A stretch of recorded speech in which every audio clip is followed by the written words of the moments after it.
Hello everyone and welcome to today's live Q&A with Sam Michlap. But before we get started with this presentation, I want to first go over that registration is still open for the fall term. We have 1 week left, so for those of you in attendance, please make sure you register for all the classes you want to take because the registration will be closing pretty soon.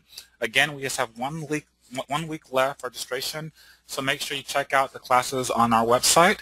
But today we have the wonderful, amazing, talented artist Sam Michlap, who will basically be talking a bit about himself and what he does, and hopefully to answer any questions you have about the nature of what he's doing professionally and ultimately about the class itself. So for those of you who have signed in so far, you should have a question module that you can basically enter questions into. So please feel free to start, putting questions together once he begins talking, and once he's finished his introduction, we'll basically start our Q&A period from there.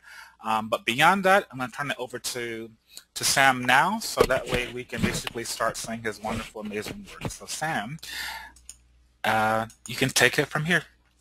Wonderful. Thank you very much, Ted. I'm Sam Michlap. Signed my work as Samuel Michlap, so it's not doesn't have to be so formal. Let's see. Ted, are you still there? Yes, I'm here. I just want to make sure we're all set up and ready to go. Which screen are you looking at right now? What do you see? Do you see you see my cursor moving? Your bridge, yes. Basically. Okay, but you have the cursor in front of you? Yes, I can see you moving your mouse around, yes. Perfect. Okay, so I just want to make sure everybody's with me. So thanks for those of you who are out there. Let me do this real quick. I'll just run through who I am and where I've come from and a little bit of my travels and how I've become a production designer at DreamWorks currently. And I'll do that, and I'll just have a few pieces showing in the background here. And most of them are chronological, so they start off in school. So I'm a native Californian. I was born and raised in the San Fernando Valley in California, and I attended Cal State Northridge. Most people in the Valley, and we're talking, let me think, I entered college in 1987. So back in the 80s, Art Center College of Design in Pasadena, which is more world-renowned for today's entertainment design and lots of their tracks, was something a little out of my reach at that time. So I entered the Cal State school, but as fortune would have it, most of my instructors were from Art Center. So I tapped into Art Center's rigors and discipline while going to a state school. The first image that I have up on the screen is a copy or a typical illustration assignment when I was back in school in the 80s, which is from the great masters, the American illustrators, this one J.C. Leyendecker, and done in acrylic. And I'll just move through things. And, back in those days, there was a lot of emphasis on drawing classically and making sure that that everybody had a really good understanding of figure and classic approach. But let me skip ahead. So in school, I always wanted to be an illustrator, a book illustrator, and illustration really in the late 80s into 90s was drawing up. There wasn't as much work, so Walt Disney Animation, being right down the street literally from where I grew up, seemed to be the best shot at getting into an industry that used my skills back in those days as an illustrator.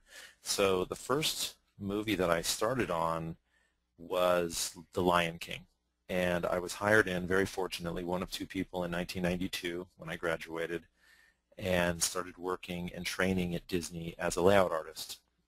Classical animation movies, layout artists laid out the entire movie for the final film.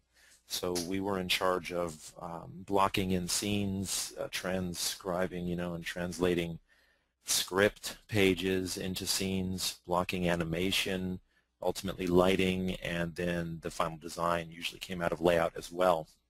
And so these rock studies here, which was funny because in Lion King I did an awful lot of rocks, were some of the very first things that I did in production.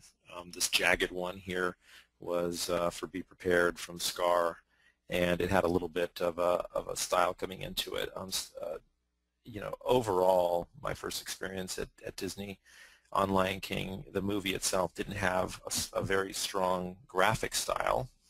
It wasn't as stylized as some of the pictures that would follow, like or that came before, like Aladdin, or maybe Pocahontas to some extent, or certainly Hercules later on. Lion King was a little bit more naturalistic, but it was a wonderful film to study on and to train on.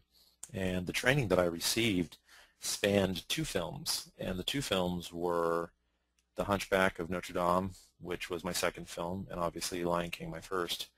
And Hunchback, after doing Lion King, was just a wonderful experience because it allowed me personally to grow with more architecture under my belt. So back up a little bit, in school, from the age of, I don't know, probably 10 to 13, I started becoming very fascinated with architecture and drafting. And in school, we usually had vocational classes like drafting, and I received a lot of training in architectural drafting. So I had that under my belt. I also wanted to be a comic book artist like every kid, I think, in their teens, and I did an awful lot of painting from Frazetta. And so you combine that with architecture, well, you know, I found my niche was environment design, and it was beautifully suited, I found, for more architectural stuff like Hunchback. And so these first sketches, you know, some of these are production layouts. The last one was a tonal, and just to try to understand what the visual styling of the movie will be. The 3 images in front of you now typically range from about 40 inches long to about 9 feet long, the one on the bottom being 9 feet. And that was a master drawing to set up everything that we see in the village across from Notre Dame itself.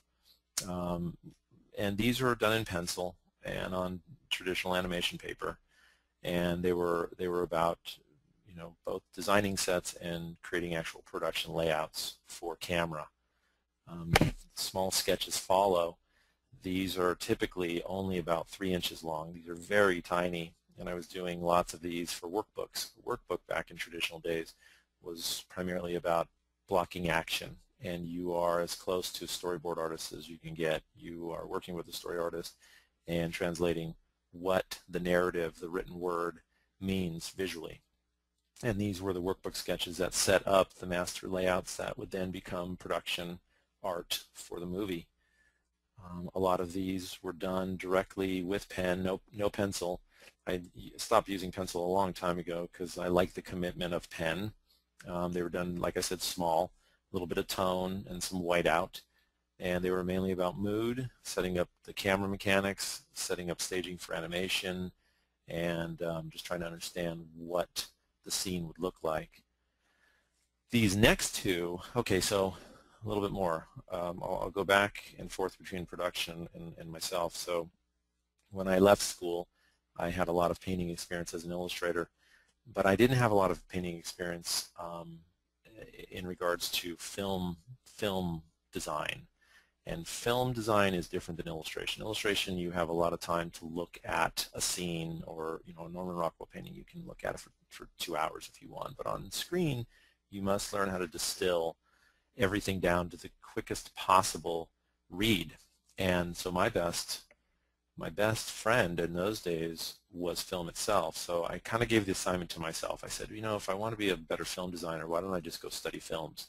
So what I would do to learn how to paint as well, I was landscape painting as well. I was an avid outdoor plein air painter in college, all the way through my Disney layout years. And layout is a black and white discipline back in those days. To learn how to paint and couple it and connect it with layout, I went to films that had good color, I felt. This one was one called Lady Jane Grey. It was about the Queen of England, who was Queen of England for 9 days, and then she was executed.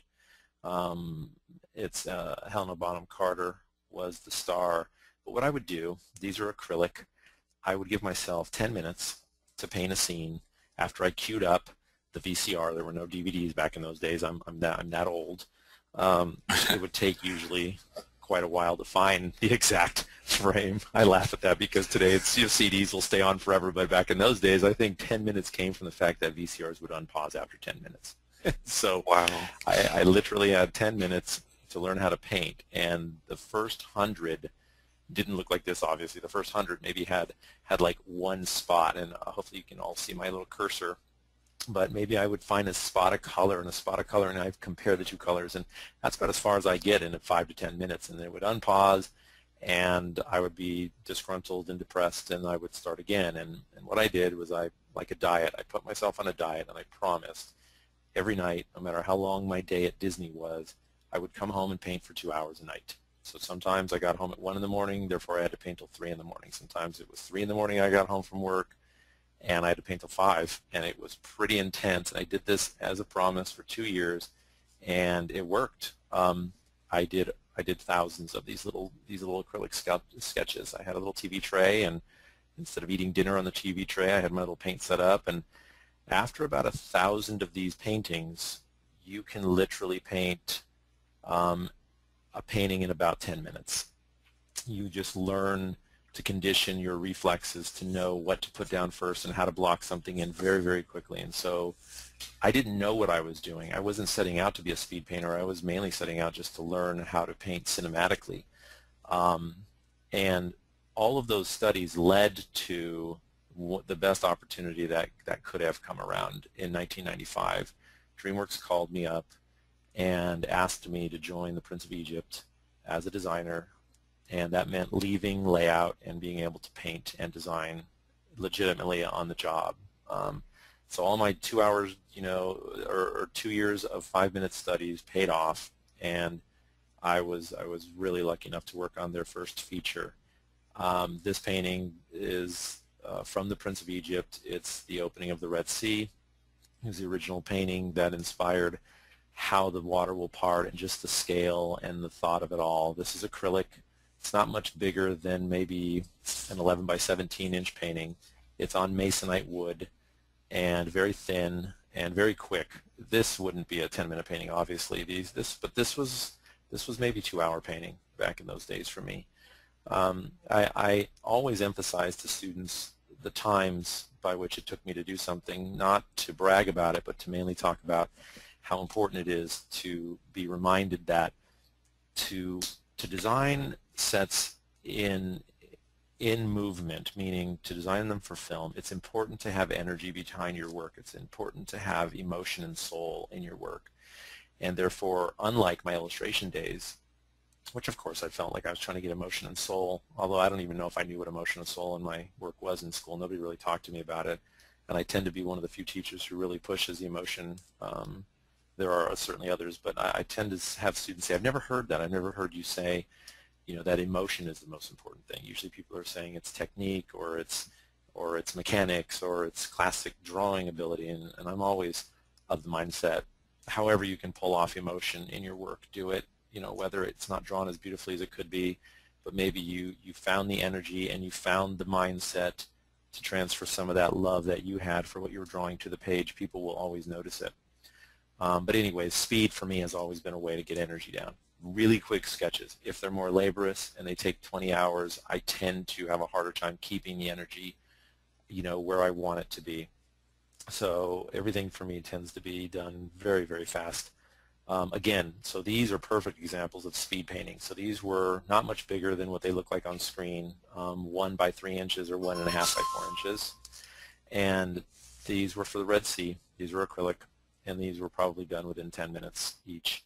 And many, many of these, hundreds of these. These are just a few of them. I think all said and done, total for the Red Sea on Prince of Egypt approved was about 90 to 100 little paintings that I did, mapping it all out. Okay, while I was working on Prince of Egypt as a designer, the best thing about that experience at DreamWorks in those days was the fact that you could do anything you wanted. If you knew how to do something, there were so little people at the studio in that time that they wanted you to participate in as many different aspects of the film. So I did several jobs. One of them was a layout artist. One of them was a workbook artist, which are different. Layout, you actually draw the scene. Workbook, you plan the scene. I was a concept designer. I was a color stylist. I was a lighting stylist. I was an effects painter as well.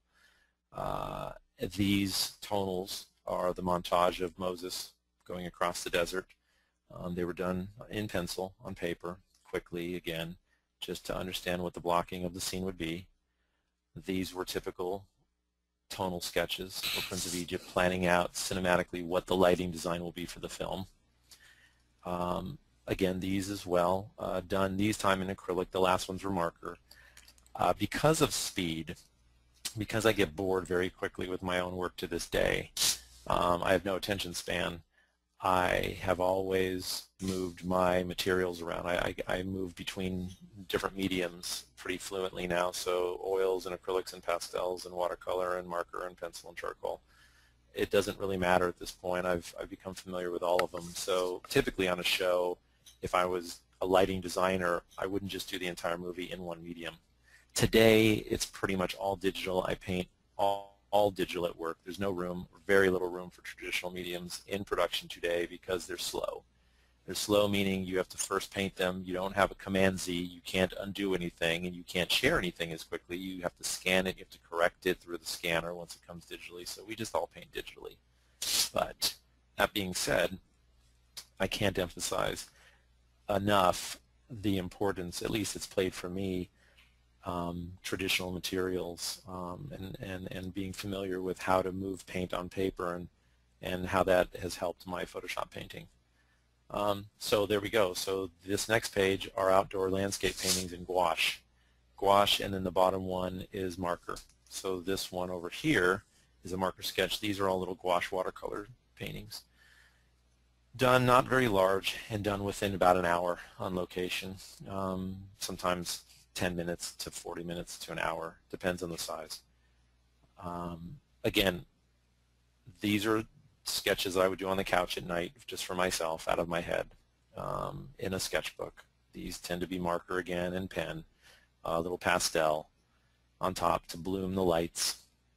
Again, just to look at blocking for scenes and just because I never stopped drawing in those days. I think my typical work day at Disney was 110 hours a week, and there are 168 hours in 1 week, and so I was cramming all this time into a very short amount of time. 6 years was crammed into 2 years physically, and that got me to what my goal really was. And my goal was to become an art director and a production designer. And so all of these little sketches helped facilitate that. These were just mood sketches out of my head of my travels. This was Grand Central Terminal in New York, done after the fact. I don't tend to like sitting with photographs in front of me. I like to just remember the experience and try to put them down that way. Again, these are markers, done small. These were El Dorado. The next movie I went on that I became an art director on was The Road to El Dorado, and these were, again, I did a lot of lighting design for that film. These were typical for what they looked like, just really quick, trying to understand what the staging would be. Again, back on the couch at night, just doodling. These were watercolors this time in a sketchbook. Around the 6th year in the industry, so I started in the industry in '92. At about '98, I wanted to open up another avenue for myself, and that was fine art. I always wanted to be an easel painter and a gallery painter. And so I went back to my love of urban environments, and I chose that as my subject matter. And if any of you are familiar with my work, you've seen some of the oils on the wall. Let me go back really quick. Trains have always been a big love of mine. I think they were the first thing I started drawing when I was 4 years old, my mother tells me. And so though I've only painted 10 trains and been labeled a train painter now, which is so funny because out of the hundreds I've painted, 10 have been trains. Maybe trains are so iconic people remember them more than the others. They are a love of mine, and these were just practice sketches for possible oil paintings that I would make. So back to work during the day. This is my day job. These are color styling and color keys and environment design. At this point in El Dorado, okay, I'm working for about, at this point, 6 years, maybe 5 to 6 years. Like I said, I have no attention span, and I like to get right to it. So I would combine layout, color, tonal, value, staging. If I could put costumes in there for characters, whatever it may be, I try to do it in one shot, and that way I I don't have to do more work, you know, and you just get to the answer faster. So these are tight little paintings done in gouache on watercolor board for El Dorado to help us understand what the roadmap of the film will be. Just more examples of that, trying to play with color and trying to play with design, road mapping the whole place, the whole world. I moved off that film into development. This was a marker sketch about 4 feet tall. That was done quickly, about 2.5 hours. I learned an editorial and advertising agency technique with markers where you would take marker dye and you would saturate napkins and you would rub them on the paper. So you're not actually using a marker, you're using the dye like a watercolor.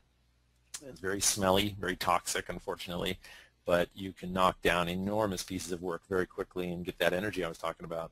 So they were first inked, and I think right on top of the inking I just went in with these grain alcohol markers. And these are concept pieces to help sell the look or the ideas for a movie. My big turn in my career as far as opportunity to become a production designer happened on Sinbad and Seven Seas. Sinbad was 1999. These were layouts for it. I was one of the first designers on it. I hit the ground running really quickly. I was competing against enormously talented people. Not necessarily for a production design position, but I was just competing to try to compete with them, just to see what I could do next to them. So I was kind of going crazy. These are really my crazy years, and I logged over 700 pieces on this show. And these are typical layout sketches, and this was, if you can tell, I don't know if you can see it, not very much, there's tape along the seams. I was always terrible. Here's a piece of paper. And I think it's probably started out here, and the sketch grew, and I kept taping pieces together. So typically these sketches had like 20 pieces of paper hooked together with tape at the end of the day, which was ridiculous, but they were large, sometimes 30 inches to 4 feet long. Because back in those days, we're talking 99, there were no large-scale printers. Today we print everything as big as we want, 9 feet long, it doesn't matter. But back in those days, if you wanted to command the attention of executives in the room, you drew big. If you drew small and somebody drew large next to you, they would win. So it was pretty much as simple as that. So I had to learn how to draw really large.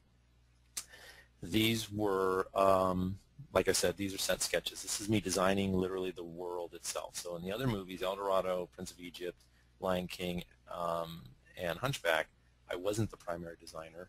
I was a designer on the crew, and I had my tasks to do. But Sinbad was pretty much my first movie that I helped lay a large foundation for what would become the look of the movie. And so these were set design movie moments as well. Now, talk about movie moment or moments from a story. So you try to read some passage of text. You try to understand what the emotion of the scene is saying, what the character should be feeling, what they're doing. Hopefully you've studied enough film and you understand where to put a camera, what lenses to use on a camera, how to light the set, how to stage the actors on the set, what the set should be psychologically for an emotional response that you're looking for. And that literally are all the things that have to go into that we'll talk about in this class about how to stage for production, how to stage for film. How do you deal with text and how do you deal with story ideas and turn them into reality, whether they're whimsical reality or they're dramatic reality. It's all the same.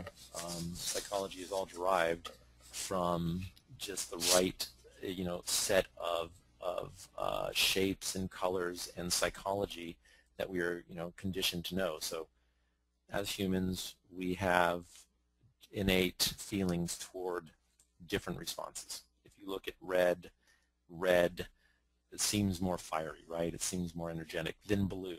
It's just a condition. You can recondition people during the length of a movie to feel that blue is dangerous and red is not, but typically we come in with certain things. The more you know how to manipulate people's emotions through artwork for the reasons of story, the better chances you're going to have for being successful as a designer in film. Again, I'll just click through some of them. These are all markers again. Where you see white, it was the white of the paper, so these marker years were perfect training for watercolors to follow. Again, set sketches for different palace designs and what the vernacular of the style and shapes are doing, what the scale of the place is doing, what the lighting is doing. And then I would go into paintings because rarely for an executive like Jeffrey Katzenberg does a tonal do the job. You usually need color. And so to translate from black and white into color is a whole nother thing. But these were typically done sometimes right over sketches like this. I would mount this, Xerox this large, glue it to a board, and paint on top of it with oils. So this was an oil painting sketch. That was, they were always wet. I was always working up to the last second, and I was always praying Jeffrey wouldn't take his white shirt and press it up against my painting as he was standing too close during the reviews, because he kind of wanted to lean on the wall, and therefore almost smudging his entire perfect white press shirt, and thank God it never happened. So wet oil paintings and executives, I don't know if I would do that. It's all digital, so don't have to worry about that today. These were sketches, again, after the fact. I took into Photoshop and just rubbed some color. We're talking, this is 1999, so old work. Acrylics, again, trained as an illustrator. I love figurative work. I love putting figures in my work. It's just I wound up more as a set designer, but I would always do these little studies to try to get to an emotional beat, and this was one done for Sinbad. And, this was our execution scene. So they came to me and they said, look, we need a place, obviously, where Sinbad is going to be executed. He doesn't get executed in the movie, but we're going to threaten that we're going to execute him. And what would you come up with? And so I kind of reasoned, well, we want to make the entire world in Sinbad about maritime, and let's make it all about water. And so it has to be some sort of a pier. Well, okay, if it's a pier, what can I do? I can take somebody and I can take a pier and I can make it as tall as I want. I can put sails right behind him as a person and stage a scene where this little guy up here is going to get it, but it's in a different context. He's backlit, and the backdrop is a sail of a ship. Normally you don't see that if you're on like an execution pier, if it's on, if it's on the ground, it's on dry land. So you always look for opportunities in a set to just take what we've seen 1,000 times and just do something different with it, and that's what these were about. And this is another oil painting on gessoed paper, clear gesso, so I could still see my drawing come through. And it was pretty much glazed, very thin, worked up like a watercolor, but using oil paint. This is the layout for a castle design. That is the oil painting. So the layout, done in marker, Xeroxed, mounted onto a board, looking for the big shapes, looking for pretty much everything you need, and then you refine it with oil paint and go into the final look of the thing. All of my sketches back in those days tended to be very rough. They weren't very refined like that very first image we started out with, J.C. Leyendecker, because of the speed issue. I wanted to just go quickly. Set design. And Ted, you tell me if we want to stop at a certain time, we want to open it up to questions. I'll go quicker. I think I'm trying to pace myself, but. Oh no, I think you're doing fine with time. So great. So set designs. These were more set designs. These are just acrylic paintings, again, maybe about 10 inches long, for a harbor, trying to get down painting technique and the look. Again, large markers to talk about what the architecture is doing, and just trying to, honestly, these pieces, let me say it again, these pieces were before production. So everything you've been looking at for Sinbad was pre-production. Pre-production is you're trying to sell the look of a film. So these tended to be very grand and illustration oriented, where it's not close-ups about characters doing things yet. It's about the set and the world, and you want to basically sell the look of your vision for a movie and have people part with $100 million based on your look. And so you try to show off. You do the best you can to really be flamboyant about how are you telling a story visually. Okay, so at night, between that being the day job, let's go back to fine art for a minute. These are a selection of fine art paintings that I would do. These tended to be the ones that, like this bus, these buses in the middle, maybe the liquor store piece. These were painted alla prima. Alla prima means in one sitting, right? You just go for it, and it's about thick paint application. You try to paint as quickly as you can, and some of these were getting about a 1/4 inch to a 1 inch thick in places. The wires actually that you that you see in these were not actually, in a lot of cases, painted. They were dug out of the paint. And so the sky was so thick that you could take your palette knife and scrape it away. As opposed to something like this, which was a painting painted over something very thick, almost from the side it looked like tree bark. You would belt sand it. I'm a woodworker as well, so I would take my belt sander after it dried for 6 months. I would belt sand it down, and I'd be left with a beautiful board that had all of these little pits and valleys and wonderful patina to work on. And I would take paper towels and I would rub oil paint back into the texture that was created by a thicker painting. Usually the thicker paintings that didn't work out, failed attempts, became successful again. So I found ways of recycling my workflow. These were all the same era. These were all glazed, methodically worked up, very large. This one was very large. It was maybe 4 feet across. Well, it's not very large, but for me it was very large back then. Again, all went into the one show back in, I think it was 2004. Again, this one, this was kind of my epitome of rubbing technique. This was all done with paper towels, actually. There's no brushes. And where I had to plop little bits of paint, that was my finger. Because, again, I was just like, hey, how about if I don't paint with brushes? Let me see what happens. Close-up versions, a little low res, but you can see the idea. Okay, so I used to sit in my truck at 2 in the morning, and I used to stare at different scenarios of lighting at night. And so one of them was an obsession with phosphorescent and mercury and fluorescent lights at night. So I would go find avenues, park across the street, and try to paint what I saw. So obviously not a good part of town, or maybe I pushed it to look like not a very good part of town. And just I try to understand what light really does. So these are life sketches in acrylic. This is a Photoshop painting.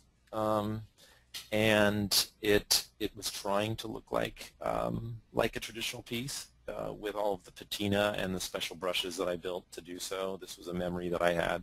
There's me in Michigan. There's my dad's house in Michigan, and there's the Ford factory in Michigan. And painted from memory after 30 years, really. On location, gouache sketches, large ones. These now are not doing little sketches anymore. This is about 30 inches long, so this is about a 2.5-hour painting. I'm done with oil painting brushes. Here's that one we saw before. This one, on the other hand, is about the size of my hand. Not even that. It's about across. It measures 3 inches long, and I painted it in a car while my wife was driving. And this is Honolulu in Hawaii. And this is when I was the craziest for painting every second of the day. I couldn't even take a break while we were in the car. It was ridiculous. I used to drive her crazy. These were outdoors. Again, big paintings, couple hours, orchestrating things like this train was behind me, but I just took it and moved it and put it in the composition because that needed to be the star. And painted on a Sunday. And these were more postcards of memories with friends. I used to go out with friends all the time and do this kind of stuff. This is that show I was talking about in '04. The theme of this show came from stories from my father's World War II stories. My father was born in 1925, and he was a World War II vet in the Navy, and he would just tell me about life in the 40s, and I would listen to these stories, and I just became fascinated with trying to realize what the world of the 40s might be, not in a movie, but for myself. And so these are gallery images. These are honestly things that I would do between assignments at work. I would get bored, and I would just take out my acrylics and my airbrush and just do a little painting with color pencils, like a mixed medium. Oil paintings again, very, very thick oil paintings. I did comic book work for a while. This is a scene from one of them that I was working on. And it just started off with a meandering Photoshop line that I put flat color behind, and it's just a wonderfully effective technique of comic book kind of visualization. Okay, so this was me jumping ahead in time a little bit more, and this is now Monsters vs. Aliens. This is me trying to visualize what that movie would look like. It was based on Jack Davis, Mad Magazine, and this is me trying to sell the look of something. So these, the original concept for MBA were biotech. It wasn't the metal pill bug kind of robot that you saw. It was all squishy, bio flesh over technology, and so these guys land from outer space and they just start wreaking havoc, and this was in Paris. Again, this was a pen sketch done on the couch, and then I applied color in Photoshop. Again, more MVA, just concept design.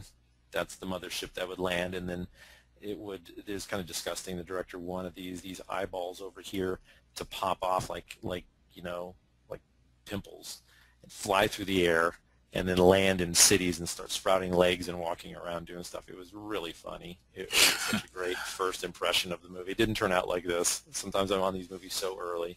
I was set up to design this movie and production design it, and I chose to leave the movie before it left production, and then I went out and left DreamWorks for the first time in 10 years. I was at DreamWorks from 95 till 2005, and then I left and had other adventures, which I think I might have some work, and we can talk about those briefly. These were still for MVA. This was the Creature of the Black Lagoon. So in Area 52, each creature had its own unique cell where they would keep them. And so the Black Lagoon, you know, the Creature of the Black Lagoon, the director said, you know, this guy is known for always taking women and grabbing them and carrying them off into the swamp and disappearing. And so he's like, what if it was this guy that had this kind of ghetto apartment, and he had these blow-up dolls, and he had the Rockettes on TV, and he was obsessed with women, and that is his kind of crib in there, you know. And you've got the Fly, and you've got, it was called Rex Havoc before it was called MBA, and Rex Havoc was this guy right here, who was a monster hunter who captured these guys, and so they're staring at him. And the little gags that we come up with is, you know, don't tap on the glass, and you have a shower that you first have to take to transition between water, and there's the big drain, and it's got the typical lime-colored 60s, you know, vibe shower going to it. And these were, again, trying to come up with just the fun. Here's your big kind of net that you'd catch like a guppy or a goldfish, and this is what they would say. They, you know, scoop him out of his cell and put him back into dry land. More illustrations of MVA. These guys needed to stick water in their heads. They were kind of like these washing machines with brains inside of them. And so this is, I think, one of the very first ones. And the concept for this one came, the color concept for this one came from my memory of my father's Polaroids from the 60s. So I was trying to be very derivative of what Polaroid color would yield and go with that, because this was supposed to be like a 60s movie. It was supposed to be, you know, something, or at least in the 70s, and Technicolor had a look for their movies in the 70s. I left DreamWorks and I went to work at a place called IDT. IDT eventually closed, but while we were there for the brief 18 months, which was just a really wonderful experience, everybody from every walk of studio life descended on this little place in 2005 and worked together on a couple movies. But what I was able to do for the first time was stretch beyond what the envelope was at that time for DreamWorks, and so I was able to get more stylized with my work again, which I haven't done. These were layout designs for a very graphic movie that took place under the planet Earth, and they were done with Sharpie and they were done with charcoal, and you taped off the areas you didn't want the charcoal to touch. Okay, and then I went to work on Astro Boy, and Astro Boy was done at Imagi.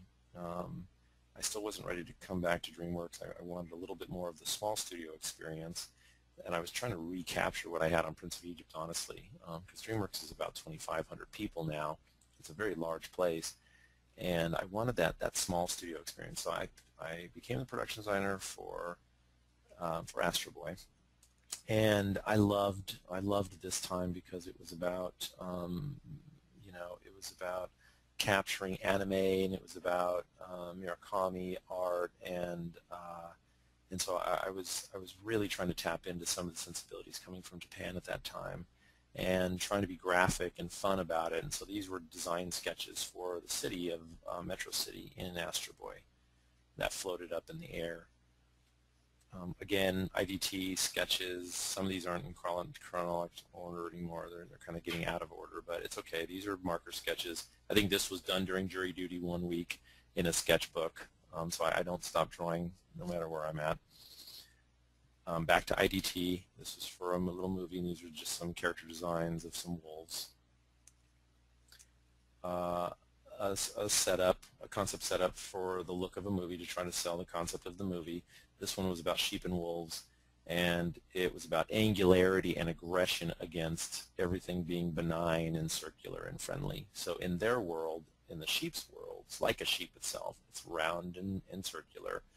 Clouds are circular. Everything is fun and happy. And in this whole world's all about aggression. It's like storming, Normandy. Everything is all about arrows and agitation. And you can sum all that kind of contrast up with one shot if you can think of how to stage it. And this pretty much sold the look of the film. Astro Boy, this was the very first piece I did for Astro Boy, falling into what was like a junkyard for robots, and I just had a ball with this thing because we wanted a graphic style to it, and I just jumped at it and just went full force. Photoshop painting, there's no really traditional stuff going on here. I would always on Astro Boy sketch with a pen, but most of my production work was done digitally. These were movie moments for Astro Boy to sum up different parts of the movie, set design and color design, and and things like this, trying to really get at the poignancy. Astro Boy died, and his best friend Zog has to bring him back to life, and how do you stage it, and what's the color palette, what's the time of day. Very tight Photoshop paintings. They almost look like Maya files, but we were just playing around with what shape vocabulary could mean in Metro City. Again, set sketches for Astro Boy. These are done in marker and pen in a sketchbook. These are paintings and packets, prepping things for production, what modeling we'll need, what the surfacing callouts are, what the texture of things will be, where the initial idea for the sketch came from. All these notes talking about how do we pull off this model and why does it look like this. So these are usually very important in production. These are style packets derived from things like this. So in this one page you get to see the evolution. You start off with a sketch. You can sometimes work up the color key for it. You refine it a little bit more, try to find a moment from the movie and block it in, and then you have to break it down and dissect it for all of production to understand how to understand the intent and really how to deliver in production, how to build models. This is MegaMind. These are quick sketches done. This is when I started transitioning to a technique I have today, which has been, like, I call it stamp painting.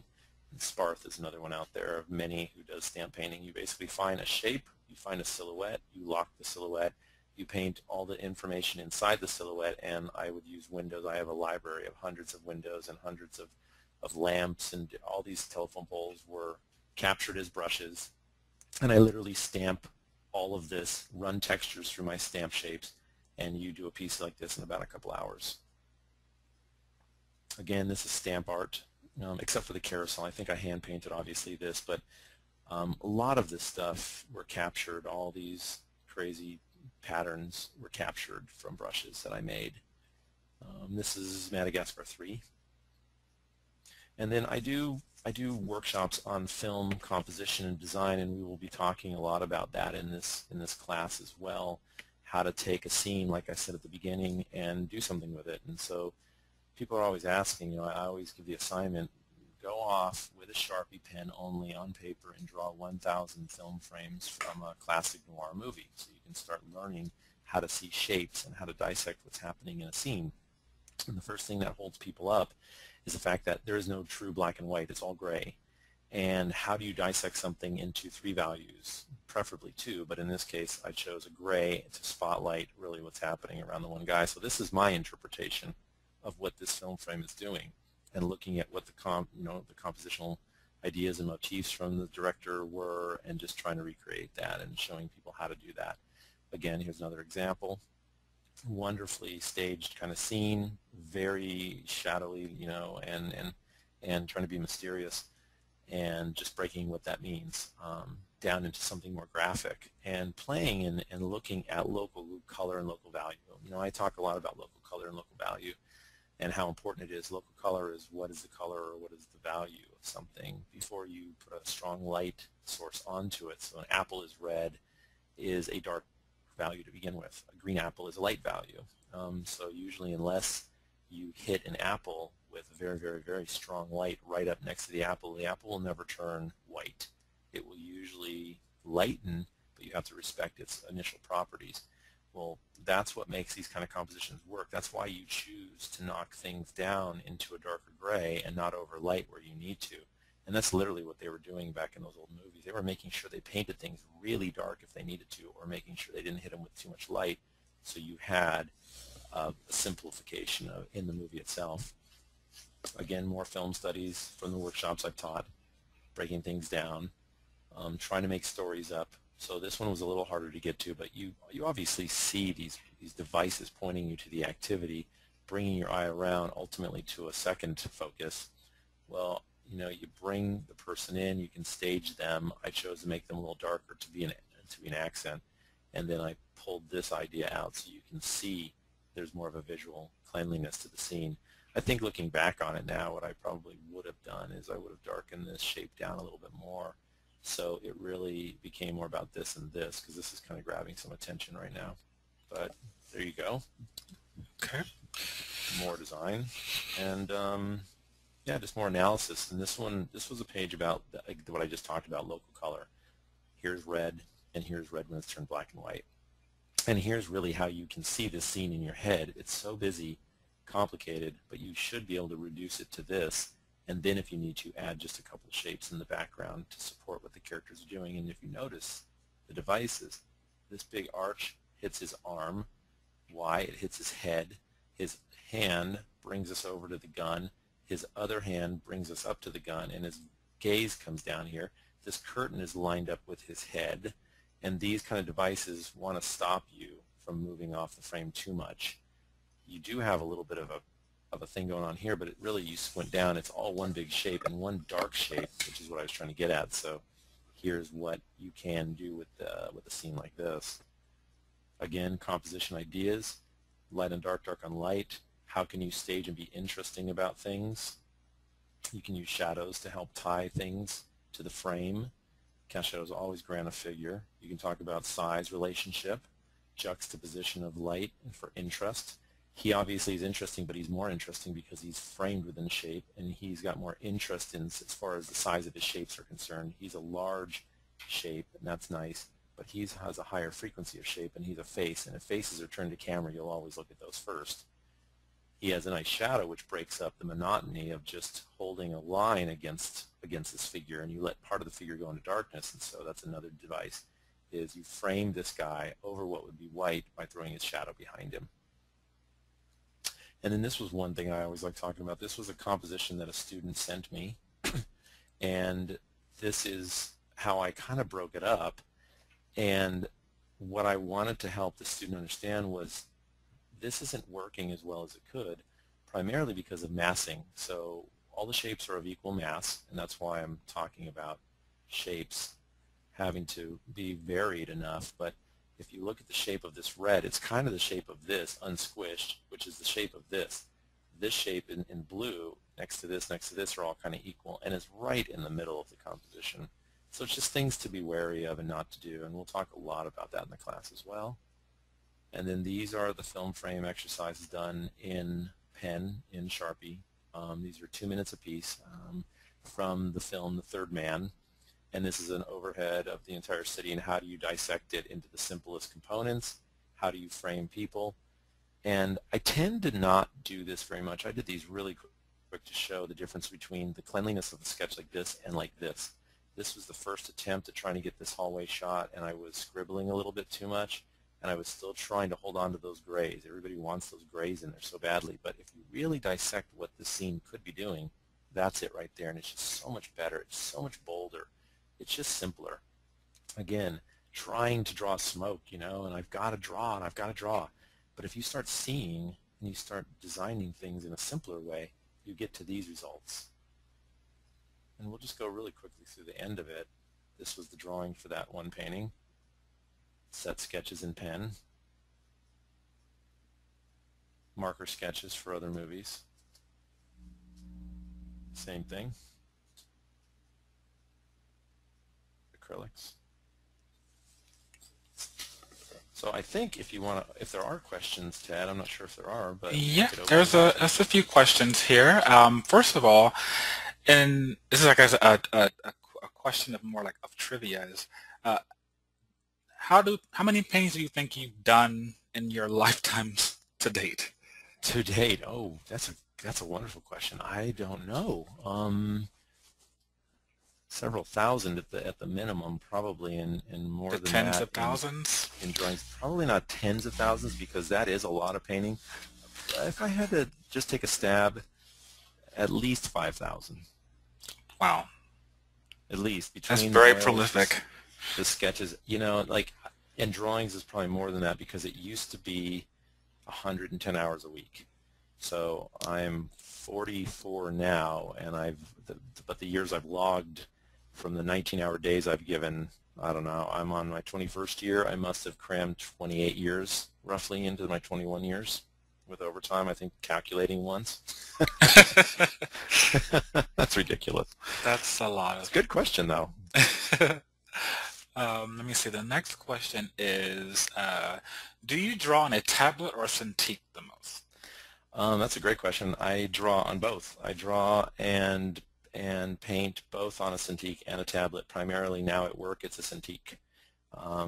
Usually though for the first 10 years it was just the tablet. And a lot of the times I'm so comfortable with the tablet for broad shapes that I will just stay on the tablet and people will come in my office and see my mouse or my cursor moving around on the Cintiq and say, hey, you know, you can paint on that Cintiq. You know, I'm not sure if you knew that. And I start laughing at them because I'm so used to working off to the side on a tablet. But on both. Okay. The next question you kind of already hinted at in the beginning, but I'll ask it as the viewer asks. So does traditional methods still have a place in the industry? And then they continue. And for those who prefer to start traditionally, what difficulties do they face in the industry that seems to be majoritarily digital, basically? Digital. So do traditional mediums still exist or have a place in the industry? That's the question. And if so, what are the challenges of doing that? That's a great question. I still think there's a large for visual development. There is a large place that exists for sketching on paper still, for idea generation on paper. In fact, the movie I'm working on designing right now, if I really think back and I go back to how many paper sketches I have for the pure idea of a set, I have more of those than I do digital ones because I'm still faster on paper than I am on a Cintiq when it comes to drawing sets or just scribbling down ideas. So I think people should, no matter whether you paint digitally all day, you should always draw on paper. I just believe that. You should be able to be at lunch with somebody and you should be able to take a napkin and draw a scene on it and have enough facility with a pen to do that. Now, the challenges that you face in production is most of the time my pen sketches are for myself, or if I'm very intimate with the director, I can show a director. But if it's for a presentation of any sort, your stuff usually goes into a digital form very quickly because people either want to see them projected or they want large prints made of them, or they're just used to the look of digital paintings as kind of the mainstay now of what design is. So in feature animation, as I know it, there isn't a large place in production for traditional past the generation of ideas. Okay. Hopefully that helps answer the question. I think they agreed. I mean, your question, you answered it good for them. Great. Let me see. How do you choose your color palettes typically? How do I choose color palettes? That's another great question. Color palettes come from all walks of life. I mean, Mary Blair, the great legendary designer at Disney, she would be driving home and she would look at a billboard at a stoplight and be inspired by the color combination from an ad magazine sitting on top of a building. She would look at someone's dress and she would say, that's an amazing color palette for an entire sequence. I could look at clothes, I could look at photography, we could look at nature, you could look at movies. Most of my color palettes come from the story itself, from enough painting of movies. So I guess you have to say that most of my color today probably comes from my understanding of what works for psychology reasons based on the things I've learned from movies themselves. So this thing that's up on my screen right now, obviously this is more serene and pastoral with these little guys playing around, and this is much more agitated. Well, you know, I've seen that a million times. So past picking, let's say red is a dominant color, what I like to do is I like to play with broken color. Broken color means you deal with the value being the same of color, and you modulate the temperature and color itself. So you can, and that's what the Impressionists did. That's how they got their color to vibrate with your cones and rods in your eyes. They would put orange and blue next to each other almost at the same value, and your eye is kind of starved for contrast, that it really gets excited by those colors. But if I'm going to put like red down, for instance, well, I don't go to green because green is Christmas instantly, and green can be too complementary, though here's a green, and if you find the right shades or temperatures, you can agitate the shadows of something. But I tend to always want to excite what the main color is with something else. And excite means it's relative. You know, you have an orange and you have a blue, or you have yellow and you have a blue. Well, I could have made the sky any color I wanted, but I wanted a very soft palette to the whole thing with accents. Well, this blue becomes an accent in an otherwise kind of reddish green kind of scheme. So I think my color palettes come from primarily me looking at film, or honestly today it comes from the whimsicality of Mary Blair, it comes from people from Walt Disney, it comes from Impressionist artwork, it comes from abstract art, it comes from anywhere that I can get excited about a color combination. It's probably the ultimate answer to it. It's just look at something and try to be different about what you're trying to say. Now that being said, one more caveat to that question is color is best understood when you really know what color means in light. And the best way to do that is you have to go outside and you have to paint. And you have to look at life itself and try to dissect what's happening with bounce light and reflected light and key light in real life. And I've had seminars with live action cinematographers lighting with different color gel lights, and I've seen the effects of that on different clothing. So a lot of firsthand experience coupled with my love of cartoons. I love Warner Brothers cartoons, Bugs Bunny, and I love Mary Blair, and you take those and you smush them together, and that's kind of where I'm at today. Very cool. The next question is a little bit more technical as far as your professional position. What is a production designer, and could you elaborate? And how does it differ from other 2D jobs, such as concept artist, illustrator, character designer, or conceptual artist, to some extent? Okay, yeah, that's a fantastic question. A production designer is the ultimate visual designer on a movie, both in live action and, as we know it at DreamWorks at least, the production designer is just that. You have a production, which is the entire film, and you are the designer of it. That being said, so if you think about it's a holistic approach to looking at design for film. I am not a designer in that, or just a concept designer. A concept designer in my neck of the woods and in live action tends to come up with the parts to feed the whole. My job is to understand the whole, formulate an opinion of the entire thing, and in my case, since I love drawing and painting and I stay active in it, I usually am cast on films a couple of years out before production starts, so I can put everything down myself on paper and people can see the vision in my head. So character designer is a specialty, concept designer is a specialty, visual development designer is a specialty.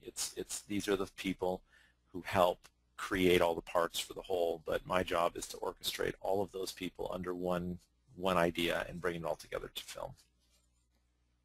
Awesome. The next question is, with all of your traditional background, what is your workflow like in Photoshop? Many layers, no heavy paint application, glazes? That's a great question. Yeah, my workflow in Photoshop is very much exactly what it is in traditional background painting. So in traditional background painting, and we can go to Photoshop just really fast. But you know, if you think about a piece in Photoshop, well, that's the background. Let me move something over here so you can see it. And in traditional days, that would be my background, and then the next layer, obviously, and this is just ridiculously simple, but people will see it. And those are my clouds. All right, and then the next one so forth and so forth. This is exactly how Disney backgrounds were set up for 70 years. For all of the features, as you start from the background paper and you come forward. So it's exactly the same flow. Now, as far as getting into it even further, there's two things that I do. I have all these little fun things that I like doing nowadays. For instance, if I'm going to draw a tree, I like switching to the pen tool nowadays, which is a shape editing vector tool, and I like drawing shapes like this. And so this is another technique I've found in Photoshop that really isn't rivaled as far as speed. And it becomes Illustrator based, and some people like or dislike that, but the thing that I've found that I enjoy most about it is if I have all these shapes now, right? You take all these shapes and you click them, you can lock the layer, you can colorize it to anything you need, you can darken it to anything you need, and we can get a new shape based on, okay, so we have this now. Then what I'll do is we can take a selection of that, hide that selection, I can't stand painting with selections on, and then I can go into one of my many brushes that have, let's find just, I'm going to do a stamp thing real quick for you guys out there who are still with us. Let's pick a crazy, let me see, let me go to here. What I'll tend to do is lock shapes and to take them off of being so rigid and so Illustrator based, vector based. I'll start just painting textures into them, usually on a different layer, obviously with the selection going, and then we start filling it up, right? And then little by little, to your point about glazing, I'll look for ways to glaze. I call it glazing, I call it stamping, but basically to add noise, we can make this bigger so you can see it. So let's first add what I call noise. You add noise to something, and I'll just keep finding different kinds of brushes so we can go quickly and just build something up fast, almost like exactly, in fact, like the oil paintings I described with patinas. So you have a patina going on, and then I'll take this object, you put this in a group, let me copy the group, flatten that group, so now I have it, and I'm going to do one of two things. I'm going to be just like an inker over in 1940 at Disney, and what Disney characters traditionally had were called rims and highlights, right? So you had or tones and rims. The tone is the shadow, the rim is the light. So I tend to think of the same thing. So we'll call this tone, and we'll call this next one, I copied up again, we'll call this one, let's adjust this one to be lighter. Let's grab it, and let's make a color selection. Let's just make color idea out of it. And let's call this one light. Let me put the tone back over it and just put a mask on top of it and go pick a soft brush. And this is the cheapest gag that lots of people know. But instantly, right, you start getting the illusion of something happening with your piece. And then all you have to do at this point is either go back to texture brushes or just start doing whatever you want with light design itself across an object. And this is just one way. I mean, there's other ways that I tend to paint. Here's another way I paint. So this, let's say that's like one way to think about an object. Group that, shut that off for a minute. The other way, traditionally, is I have texture brushes, like everybody has texture brushes. And if I'm going to think about an object, sometimes I go back to my black and white roots. And so I'll tend to design really quickly the ideas that I need. And this way you have more of the soft edges to things, which are just really beautiful and wonderful in Photoshop. And there's lots of brushes to be built around those ideas. So let's say that's, so that's that, right? And so then we take that, let's take a copy of it. I always never mess with my original idea of something. I'll lock it, and then let's just be painterly inside those shapes.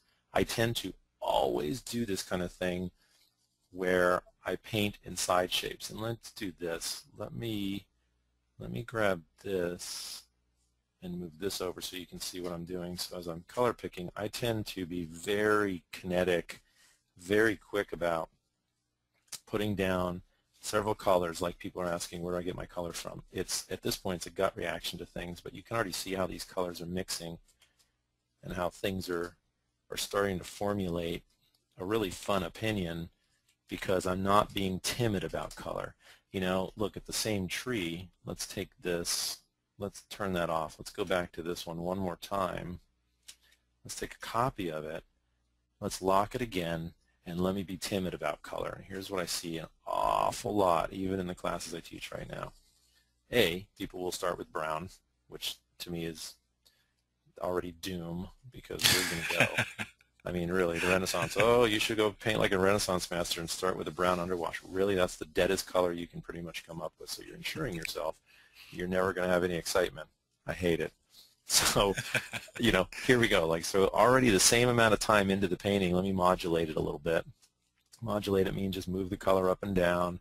And so there's another kind of tree that we can paint, all being, well, I'm so scared I can't go out of my comfort zone of one color. Or if I do, I'll go down to maybe something like this. Not even that. Most people go here. Most people tend to, you know, they want to see something, and so that's fine. I mean, you know, that this could work. You know, that's a whole nother thing. But to excite that, for instance, instantly all you have to do is you find a split complement. So a split complement is not a direct complement. So if red is sitting right here as a pure color, well then pick a green, pick a very olive green, and we can get into a lot of color theory if we wanted to in the class, but you know, it's primarily about a lot of layout conceits as well. But already it's a more interesting painting. If we want to be like John Singer Sargent, always go to warm colors for shadows. Go look at his paintings. All of the tear duct, around the tear ducts of eyes and the undershadows of noses, they're always red, or usually red, because if you go to blue too quickly in shadows, it'll kill the life. It won't feel like there's any vibrancy going on. So that's another thing that you can do by looking.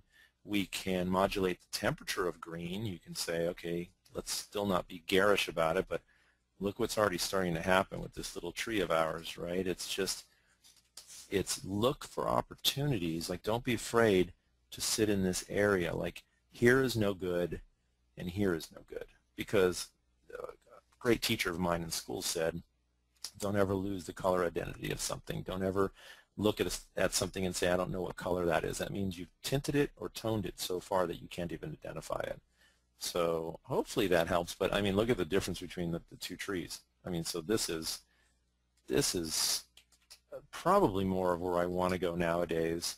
And all we have to do is just keep refining this sketch, and you can make it as real as you want. But I tend, like in oil painting days, I tend to go very bright and colorful and then kill the color from there. If you go and creep up on it and are very desaturated about it, it's going to be harder, I think, for you to have the guts or the room in the painting to bring color and freshen it back up. So hopefully that helps. Okay. Now the next question is, let me see here. Would you ever do Sharpie compositional studies from classical paintings in addition to film studies? Oh, absolutely. Yeah, I used to. That's a very good question. Yeah, in the early days, right after school, I would still look at Rembrandts, or I would look at Sargent's and Sorolla, or just whomever I was interested in, and try to break a Sharpie drawing down to look at their shapes and their composition. I tended to even try to get into the modeling of lighting based on like things that Mike Mignola would do, or Frank Miller. How can you take a Sargent and break it down with a Sharpie and design their passages of light, but in a black and white kind of manner? So I think the longer you can stay with a Sharpie in your mind, especially starting on paper, of being very clean and deliberate about what your shapes are, the better you're going to be off in the long run, because your work will have a cleanliness to it and a conviction. If that's kind of one of the reasons I left pencil so long ago. Pencil is just too non-committal. At least go to charcoal. Charcoal is at least a painting material for the draftsman out there, you know, that you can go to line, but you can really go to tone. But pencil for me, I do a lot of pencil work. I've done a lot of it, and I've done years and years of it really, but if I doodle nowadays, it's always with a Sharpie or with a thin ballpoint pen. Right. Okay. We have two more questions before we end this session. Sure. This next question is that the individual wants to know if I wanted to make some environment sketches but were out of ideas, should I just try to draw whatever for the sake of drawing something, or really try to picture something, anything instead? If you wanted to create environment sketches, you should have a point of view of what the environment is for.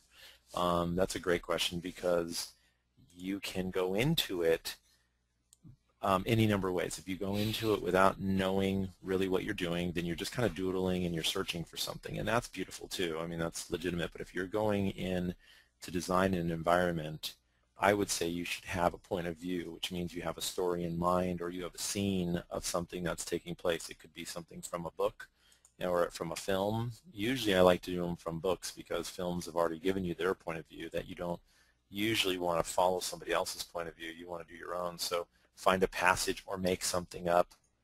Again, though, that's dangerous. Don't become a writer, in the sense that a lot of my students, they want to be these designers who come up with their own concept illustrations, but they spend the entire term struggling with the mechanics of their story, because they're really not writers, and that's an entire art to itself. So a tagline, which means one quick sentence summarizing what it is, know what the point of view is, or know what the emotion is: happy, sad, dynamic, angry, you know, pleasant, stable. What is the emotion? What could some characters be doing in it? What is the environment itself? How is the environment interesting? Why is it interesting? And yeah, I definitely, I think, don't just go in thinking you're going to get an environment design out without having a story in mind. Now, if you want to creep up on, you know, what is a task, I think, to design story illustrations, at least just start sketching from photographs of places that you want to set your movie in, or your little story idea in. So let's say it's Prague. You know, you go get some photos of Prague, and you do some research. You should understand your material at all times and where you're placing something. Know all the costumes that you're interested in, and have the research out in front of you, and draw from it for a little while, and just do doodles and do studies and fill up little sketchbook pages of just thumbnailing thoughts, just, you know, visualizing your thoughts. And then once you start visualizing your thoughts, well, then you're going to have a much better place to start from, of making whatever story you have in mind a reality. You know, but the more I think about it, the more you have your point of view, do your research, have it in front of you, think about it, you know, and practice it, and then start going and try to visualize what the story could be. Now, if you're not great, or if you don't think you're great about how to stage scenes, well, then go find a movie, and find a movie that has the kind of scenes that you're looking for, you know, whether it's black and whites or something contemporary. How did that director solve what you think is your same dilemma? Like, okay, I want to stage something, this sad scene, someone's dying, let's say, and okay, I'm going to go to a movie that I know that has a scene or an emotion like that, and I'm going to look at it and even draw their scene, draw theirs, understand what they were doing and why it worked for you, and then use that and change it and make it your own. So hopefully that helps answer that a little bit. I think so. And I think we're going to close with this last question. Okay. Basically, you mentioned these studio positions as specialties, I guess referring to the previous question before. Yeah. When seeking employment at a studio, I'm assuming you should focus your portfolio on a very specific area, like lighting or concept, layout, etc. So I guess you're asking, in essence, is that true, or can they? Or false? Yeah. Yeah, that's yeah. Okay, so how to approach an industry? How to approach the entertainment industry?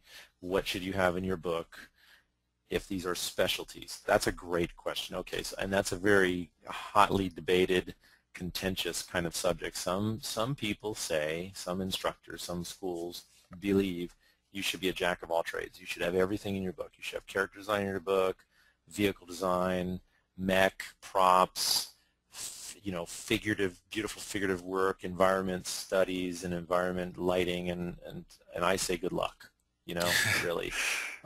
There are a few people in the world who can do that. I'm not one of them. I can do everything, but I specialize in the building of worlds, mainly because my last 20,000 hours has been spent coming up with that as an idea. Now, if I spent the last 20 years just painting reclining nudes, I'd be a master at reclining nudes. So I think you want enough in your book to be able to visualize as a designer, an entire scene, which means, okay, you have to draw cars well enough, you have to draw costumes well enough, you should draw figures well, period. You should know something about color, enough so it doesn't, make your piece or doesn't detract from your piece, and you should know a lot about storytelling visually, so a lot about cinematography, a lot about, drawing in a filmic sense. So if let's just break it down really simply. If you're going to go and you want to be a character designer, and I get this all day long in my visual development classes, they say, I'm here and I really want to be a character designer, then I say, well, then you got to go down the hall and you got to go study with so-and-so for character design, and you should then supplement that with some environment design. And an environment class will not get you to a character design place. So these are specialties, and especially the line for me between character and environment it's a pretty strong line, and I think what you want to do, you should just work toward it. Now, since this class is environments, let's take character off the table for a second. We want to focus enough on character, and we will in this class, of what is good character and how to deal with character design and how to stage characters and some drawing techniques for characters. We can cover all that. But characters in this class will primarily be about focusing the viewer toward enough story information and giving context to the set. So if you're going into this industry today, my advice would be, know what you really want to do, know where you want to go, because you want to market your work toward the specific studios. Pixar is different than Disney. Disney is different than DreamWorks. DreamWorks is different than Sony. All of us have kind of a flavor, some more specific looking for other things. I would say go to the studio that you're interested in, whether it's games or it's live action. Look at what's being done in those art of books. It's the easiest place to tap in. Everybody has an art of book now, which is fantastic. Look at what's being required. If you want to do that, make your book look just like that. That's literally how I got my job at Disney. Was I heard there was a movie called Lion King, not even Lion King, they said it was going to be in the jungles. So I didn't do anything with New York. I didn't do anything with architecture. I had 70 pieces in my book that were about story situations based on jungle themes. And lo and behold, I got hired because I gave them enough that they said, well, hey, we have this movie coming up. What is a coincidence that this guy has 70 drawings in his book that kind of have the same thing we're doing, And so you do some homework, basically, and you gear your book toward it, but always being mindful to keep your eye on the bigger picture, that you always want to keep adding things to your toolbox. I mean, if you want to be an environment designer, it doesn't mean you're not going to be a character designer. You have to be enough of a character designer to understand characters and draw them decently or get into the style of different characters. It just means that won't be the primary focus, I think, to get you your job. I'm always telling people who want, for instance, want to get into DreamWorks, I can tell you exactly what to put in your book to have a better shot at getting a job on a movie, because I'm in the position of hiring people at DreamWorks. And there are certain things you want to put in and certain things that just won't matter. And it's not mysterious. It's just based on what we are looking for. Now, one last note to this bigger, very big question, which is a great question, is you want to make sure that whenever going forward to get a job, you're going to submit your book, you have your concept illustrations in there, you're the best set designer coming out nowadays, and you've got a good slant on that. You still want to show people, I think, you want to show people your sketchbooks. You want to show them what you like to do outside of what you're trying to get a job for. Now, you can also say, well, but I love what I do. I love concept design, and it's everything I breathe, and so that's what I love. Well, that's great, but then still give me the doodles that you do on the couch, or the things you do when you're daydreaming, and I bet you they're going to be different, or they're going to be slightly in a different in a different kind of style, or there must be something else in there. All I'm trying to say is give the person you're interviewing with as much insight into who you are as a person and what you think and how you think and what your slant on things are, because more so than not, what we're looking for in this industry are people certainly who, yes, have rendering and the ability to design and draw things beautifully, but we really want people who can think. We want people who can conceptualize, who can come up with thoughts for us. You're going to be ahead of everybody if you have those conceptual ideas about your work and not just the rendering of them. Now, that's not to say we don't want that too. You have a lot of people who render, and they render props beautifully, and they render sets beautifully, and they don't have a lot to say. They do what we need them to do, and we need those too. So hopefully that gives a little bit of an understanding of the different kind of ways of thinking about it. But yeah, it's a very important thing to consider when you're setting up like what your book should be, because there are a lot of specialists nowadays, and the next thing coming on the forefront of these animated features is called CG generalists. And how do you use the CG tools? How do you use Maya? How do you use ZBrush? How can you design in those packages to do the same thing we do as painters and draftsmen? And so the term generalist, CG generalist, means, okay, you're a jack of trades, but if you think about what I just said, it's rare to find someone from my neck of the woods who is a CG equivalent. They're two different things. So already a CG generalist is specific to CG, specific to Maya, or a couple of packages, and they have an awful lot to say in those packages, but they don't paint in oils as fluently, or they don't design on pencil as well. So there's already a narrowing, down. Hopefully that, I don't know, if not, hopefully that answers it. If not, I can elaborate more if you think, Ted. Nope, I think that got it. It says great, thanks, answer. Great answer, thanks. So I think we'll conclude with that last question. For those of you whose question I did not get to, if you sign up for the class, I think Sam will be more than happy to go into greater detail with some of the other questions. Or in some cases, I saw some questions that basically related to things he already talked about in the actual session today. But beyond that, I would like to thank Sam so much for giving us a part of his Saturday today, and for giving us a walk through his brief history. And for all of you for attending today's session, Sam, again, thank you so much. Ted, thank you. Yeah, it was fantastic. It's kind of strange because I'm always giving lectures to large groups, and I have no idea who's out there. But for all of you who did give up an hour, I thank you very much. And hopefully we'll see you in the class, and it'll be, I know it'll be fantastic because I just ramble on, as you can tell, and go and want to give, and I do full demos if I can, and it should be a lot of fun. So hopefully I get to meet some of you out there someday. Awesome, that would be great. And for those of you who are still looking to sign up for classes, registration is still open for one more week, so please go to the website and check out the classes that are still available before they sell out. But beyond that, again, thank you all for showing up today. To Sam, again, thank you, and enjoy the rest of your weekends. Take care. Wonderful. Thank you. Bye. Cool.